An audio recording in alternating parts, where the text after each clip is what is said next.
భగవద్గీతే భవద్వేషిణి.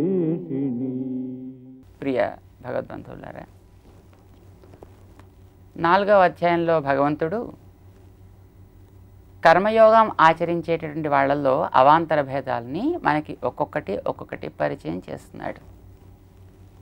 అందులో కొన్ని ప్రధానమైనటువంటి రకాలని మనకి ఈనాటి శ్లోకంలో స్వామి చెప్తున్నాడు. ద్రవ్యయజ్ఞాః తపోయజ్ఞాః యోగయజ్ఞాస్తథా పరే స్వాధ్యాయ జ్ఞానయజ్ఞాశ్చ యతయః సంసితవ్రతాః. ఇలాగో 5 రకాల వాళ్ళని మనకి స్వామి ఈ శ్లోకంలో చెప్తున్నాడు. ఏమిటి 5 రకాల వాళ్ళు?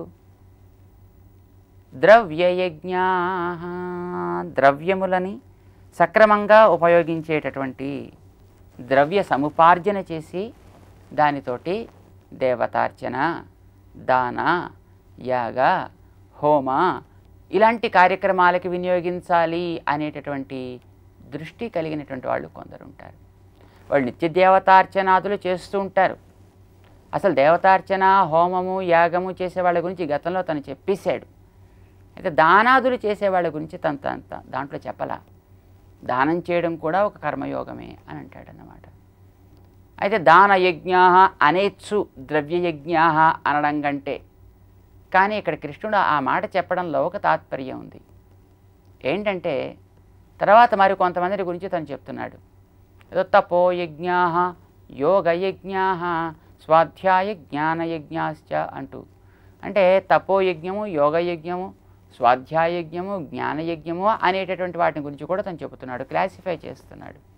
ఇప్పుడు ఈ 4 కాకుండా మిగతావి చేసేవాళ్ళు ఇంకా చాలా రకాలుగా చేసేవాళ్ళు కూడా ఉండొచ్చు కదా. ఆ చేసేటువంటి వాళ్ళు ఏదో ఒక ద్రవ్యంతో చేస్తారు. అది భగవదారాధన రూపమైనటువంటిదే కాకపోవచ్చు, లేదు హోమమే కాకపోవచ్చు, లేదు యాగమే కాకపోవచ్చు, లేదు దానమే కాకపోవచ్చు, లేదా మిగతా ఏదైనప్పటికీ కూడా ఏదో ఒక ద్రవ్యంతో వాళ్ళు చేస్తుంటారు కనుక వాళ్ళందరినీ కూడా ద్రవ్య యజ్ఞులు అని మనం అంటాం అన్నమాట. అయితే అందులో అర్చన కూడా చేరచ్చు, యాగ దానాదులు కూడా చేరచ్చును అన్నమాట. కొంతమందికి న్యాయంగా ద్రవ్యాన్ని ఆర్జించి ఏదో ఒక వాళ్ళ శక్తి, కొందరు డబ్బుని ఆర్జించవచ్చు, కొందరు ధాన్యాదులని ఆర్జించవచ్చు, లేదా రైతులు లాంటి వాళ్ళు చక్కగా పంటలు పండించి దానివల్ల వచ్చేటటువంటి దాన్ని మంచి కార్యాలు కనుక వినియోగిస్తున్నట్టయితే వాళ్ళు కూడా ఓ యజ్ఞం చేస్తున్నట్టే లెక్క. అది ధాన్యాన్ని పండించి చేసేటటువంటి యాగము అని మనం అంటాం అన్నమాట.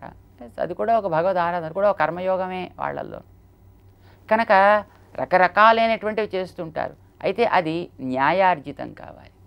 ఎక్కడి నుంచో పట్టుకొచ్చి ఏదో రకంగా చేసేయడం కాకుండా అది ఏ విధంగా ఆర్జించాలో దాన్ని కూడా గమనించి ఆర్జించి. అంటే మన ఆర్జనలో చాలా రకరకాలుగా ఉంటాయి.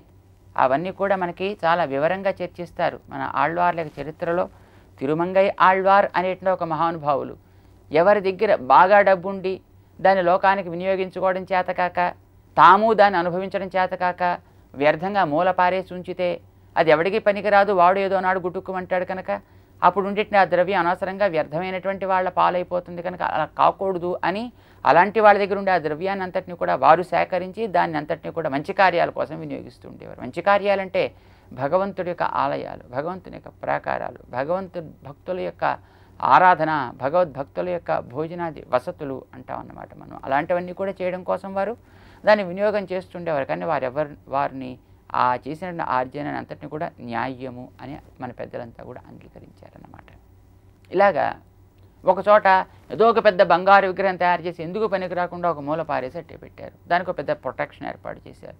దాన్ని ఏదో రకమైనటువంటి ఉపాయంతో జాగ్రత్తగా బయటకు తీసుకొచ్చి శుభ్రం కరిగించి దాన్ని తాము చేయదలుచుకున్నటువంటి లోకహిత కార్యక్రమం కోసం తాము వాడడం ప్రారంభం చేశారనమాట. అంటే కేవలం అన్నార్తులకి అన్నాన్ని అందించడం, పెద్దలకి అందరికీ కూడా కావలసినటువంటి ధర్మాన్ని చేస్తూ ఉండడం, దానాన్ని తను చేస్తూ ఉండడం, భగవంతుని యొక్క కైంకర్యం కోసం కార్యక్రమాల కోసం వినియోగించడం, ఇట్లాంటివి తను చేస్తూ ఉండేవారు. అది కూడా న్యాయార్జితమైనటువంటి ధనం అనే మనం అంటాం.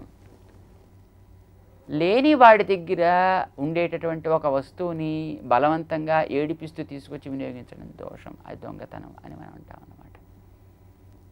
అందుకోసం వారు ఒక ఆళ్వారయ్యారు అని అంటారన్నమాట.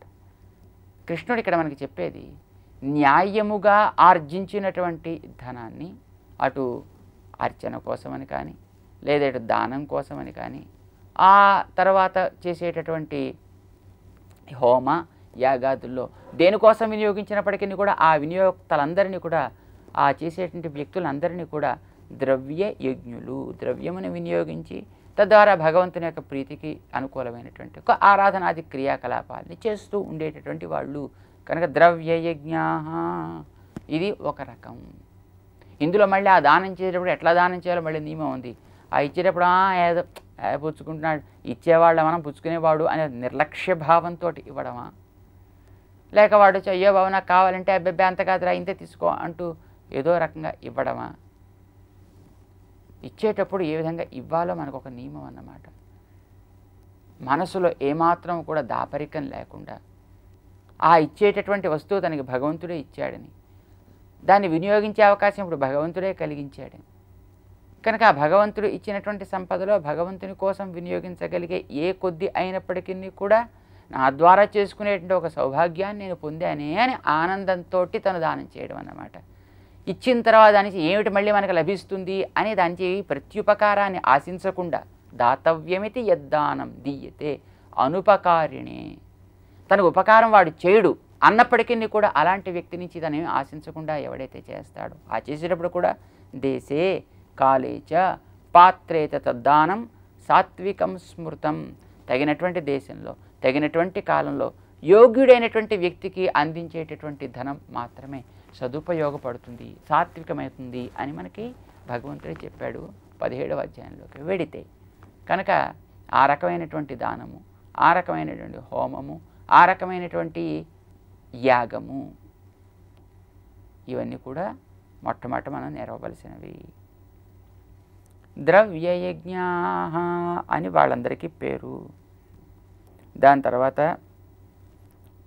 తపోయజ్ఞా, కొంతమంది ద్రవ్య యజ్ఞాలు ఒప్పించేయరు కానీ దాన ధర్మాదులు లాంటివి పెద్దవారికి చేసే అవకాశం ఓపిక అయితే మితమైనటువంటి ధన వసతులు అవి ఉండకపోవచ్చు. కానీ కొంతమంది తపోయజ్ఞా, తపస్సునే ఒక పెద్ద యజ్ఞంగా భావిస్తారు. అయితే ఆ దాన యజ్ఞం చేసేవాళ్ళు కానీ ఈ తపోయజ్ఞం చేసేవాళ్ళు కానీ ఇరువురు కూడా మొట్టమొదట అని చెప్పుకునేటువంటి భగవదర్చనని వదలరు, వారు దాన్ని కూడా రెగ్యులర్గా చేసుకుంటూ ఉంటారు. కనుక వీళ్ళు ఏమిటంటే సంసిత వ్రతాః యతయః, యతయః యత్నశీలురు, ప్రయత్నం చేస్తుండేటటువంటి వాళ్ళు. అంతేకాదు వాళ్ళు సంసిత వ్రతాః, మంచి పట్టుదల, చక్కటి నిశితమైనటువంటి దీక్ష కలిగినటువంటి ఈ పని మేము చేయాలంటే 600 106 కృష్ణుడు చెప్తాడు ఒక చోట, ద్యౌఃపతేత్ పృథివీ సీర్యేత్ హిమవాన్ వాసకలీ భవేత్ సుష్యత్తోయనిధి కృష్ణే అంటాడనమాట. ఒకవేళ మిన్ను విరగచ్చు, కింద పడచ్చు, భూమి కొంగచ్చు, హిమవంతుడు పగలచ్చు, సముద్రం ఎండిపోవచ్చు, ఆడిన మాట మాత్రం తప్పేది లేదు. హే కృష్ణే ద్రౌపది నీకిచ్చిన ప్రతిజ్ఞ నేను ఎప్పుడు కూడా వదలను అని అంటాడనమాట. అట్లా తాము ఆడినటువంటి తాము పట్టినటువంటి ఆ వ్రతమునందు దృఢమైనటువంటి దీక్ష బాగా సాధించి తీరాలనేటువంటి పట్టుదల ఆ ఆత్మవిషయకి జ్ఞానంలో ఏర్పడినటువంటి మహనీయులు.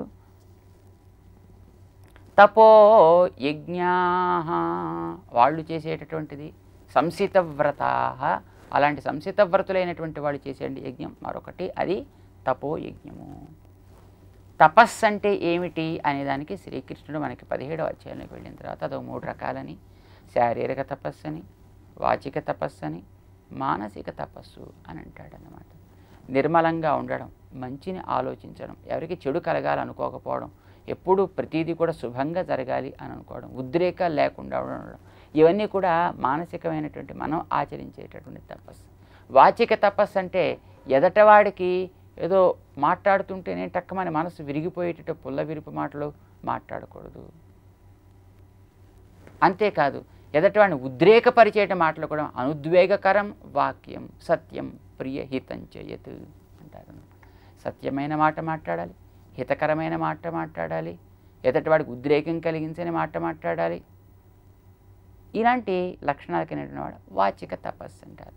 మరి కాయిక తపస్ అంటే దేవ ద్విజ గురు ప్రాజ్ఞ పూజనం శౌచం ఆర్జవం అని అంటారన్నమాట. బ్రహ్మచర్యం అహింస చ శారీరం తప ఉచ్యతే. తపోయజ్ఞం ఇది. ఏమేమిటది? దేవతల్ని ఆరాధన చేయడం. ద్విజ వేదాంగవేత్తలైనటువంటి బ్రాహ్మణోత్తములని ఆరాధన చేయడం. గురు ఎవరైతే తనకి అజ్ఞానం తొలగేటట్టుగా భగవద్విషయక జ్ఞానం అభిరుచిని కలిగించారో వారిని మనం సేవించుకోవడం. ప్రాజ్ఞ ఆ ఆరాధన చేసేటువంటి వ్యక్తుల్లో కూడా చాలా చక్కగా భగవంతుడి గురించి వారు అధ్యయనం చేసి ఆ భగవంతుడిని తాము సాక్షాత్కరించుకుని ఎవరైతే ఉంటారో అలాంటి మహానుభావుల దగ్గరికి వెళ్ళి మనం కూడా సేవించుకుని వారి ద్వారా ఆ జ్ఞానాన్ని పొందే ప్రయత్నం చేయడం. దేవ ద్విజ గురు ప్రాజ్ఞ. గురువులంటే సామాన్యంగా లౌకిక విద్యని అందించినటువంటి వారు కూడా గురువులైతే, ప్రాజ్ఞులు అంటే ఆత్మతత్వ వివేకాన్ని మనకు కలిగించేట మహానుభావులు అన్నమాట. కనుక ఈ నలుగురిని కూడా పూజనం అని పూజించుట. శౌచం ధన విషయంలోనూ వాక్కు నాల్క విషయంలోనూ కూడా శుచిని పాటించడం. ఆర్జవం మనోవాక్కాయములకి ఏకరూపం కల్పించడం, ఏకరూపత కల్పించడం. అంటే మనసులో ఒకటి, చేతల్లో ఒకటి, మాటల్లో ఒకటి కాకుండా ఉండడం. ఇది కూడా మనకి శారీరకమైనటువంటి తపస్సు అన్నమాట. బ్రహ్మచర్యం ఇంద్రియ నియమనం కలిగి ఉండడం. అహింసాచ ఎవరికి కష్టం కలిగించకూడదు, తన చేతులతో కానీ, మాటలతో కానీ, మనస్సులతో కానీ. ఇలాంటివి శారీరకమైనటువంటి తపస్ అని అంటాం అన్నమాట. ఇది కూడా భగవదారాధనగా, ఇది కూడా ఆత్మసాక్షాత్కారానికి సాధనంగా, ఇది కూడా ఒక కర్మయోగంగా భావన చేస్తూ ఆచరిస్తూ ఉండడమే. ఎన్ని రోజుల్లోనండి కలుగుతుంది, దాన్ని ఆచరిస్తూ ఉండాల్సిందే. కనుక కొంతమంది ఆ రకమైనటువంటి నిష్ఠ కలిగి ఉంటారు. తపోయజ్ఞ అంటారు, వాళ్ళని తపోయజ్ఞులు అని అంటారు. అయితే తపస్సు అంటే కేవలం అంతవరకే కాదు, మరొక 4 రకాలైనటువంటి యోగ్యతలు కలిగిన మహానుభావులు కూడా తపస్సు చేసేటువంటి వాళ్ళు అనొచ్చు. సాధారణంగా తపస్సు అంటే అడవిలోకి వెళ్ళిపోయేలా తపస్సు కూర్చుని పెద్ద గడ్డాలు మీసాలు పెరిగిపోయిన వాళ్ళు అని అనుకుంటాం. అది కూడా ఒక రకమైన తపస్సు అయితే కావచ్చు, కానీ అది మాత్రమే తపస్సు కాదు. మరి ఏమిటి తపస్సు అంటే దానికి మనకి సంస్కృతంలో ఓ 4 అర్థాలు చెప్పారు. ఏమిటో అవి మనం క్రమంగా తెలుసుకునే ప్రయత్నం చేద్దాం. జై శ్రీమన్నారాయణ.